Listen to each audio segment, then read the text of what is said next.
Right. I want to talk about how kidney donation completely changed. Are you familiar with this at all?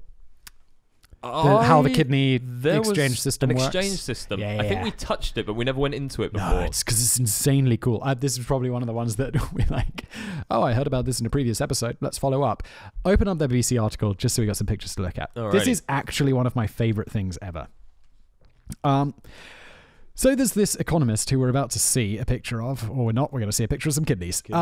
There's an economist whose name is Alvin Roth. This guy, there he is, who is an absolute legend. He's a professor. He specializes in game theory. Familiar with game theory? I am familiar with game theory. Don't go for number one. Go for number two. And if everyone goes for number two, you're all likely to end up with someone. A Beautiful Mind. Did you not see the movie A Beautiful Mind? Yeah, but Russell Crowe. That's true. That's true. So if there's a bunch of guys come into a bar and a bunch of girls come into a bar, oh yes. If you all settle for going for like a slightly lower than the best looking one, if you all compete for the top option, no one's going to get anyone. Yeah, and everyone ends up with a worse outcome. There's lots of different things about game theory, but anyway, obviously because this guy spent his entire career, studying it. So. He isn't, obviously, the broader field here is economics. He won, actually, I don't think there's a Nobel Prize for economics, but it's like they introduced it later. So it's kind of basically the same thing as a Nobel Prize. He won the Nobel Prize in economics for taking essentially a part of game theory and applying it to the world of kidney donation in the most incredible way possible. I'm going to go away from my notes for a sec because I think if I look at my notes, which is just a huge pile of things, I'm going to get really lost. So hopefully I'll actually remember how this works and I'll be able to tell you with examples.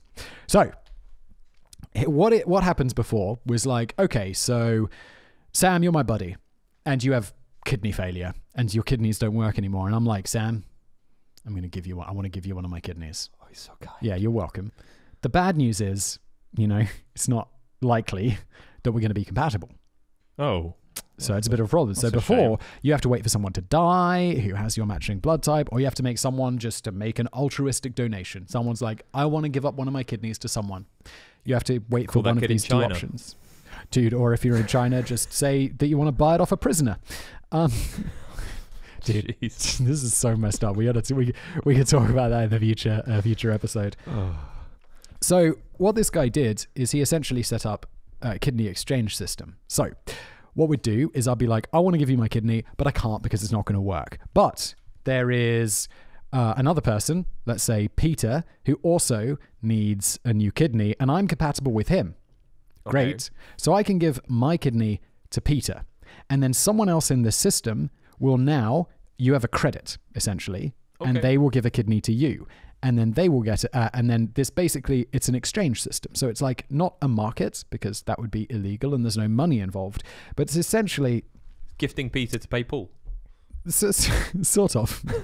And so all of the people who don't match, they're put together in a big system and they're all matched up. And then at some point, like a big chain will occur because it's like enough matched up people have been matched up and all of these kidney donations can take place. Oh, and it essentially...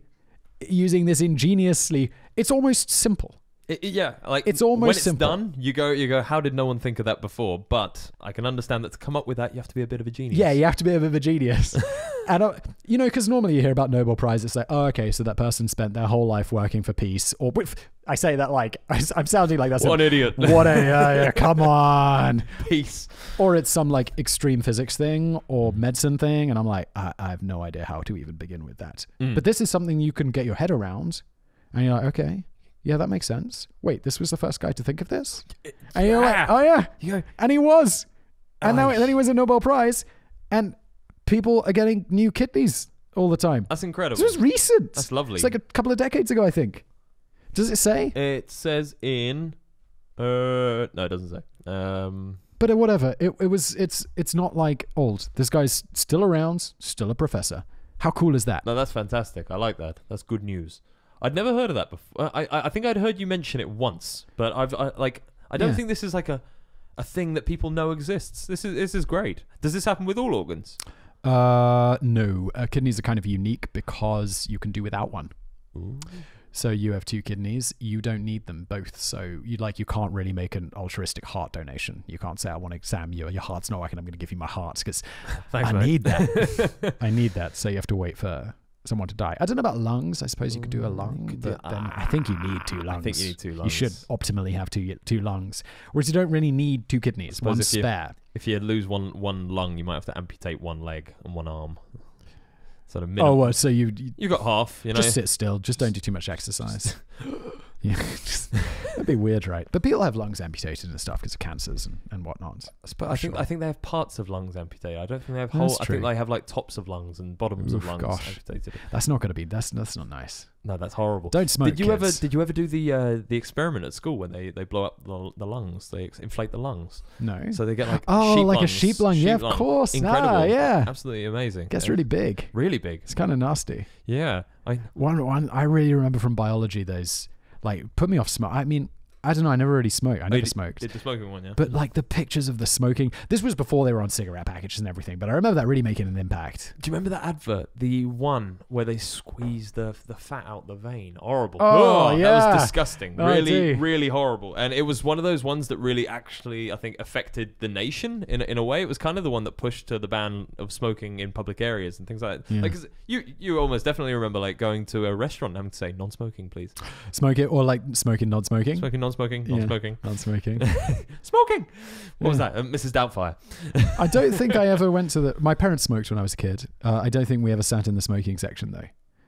And I mean, they gave up when I was young. Yeah.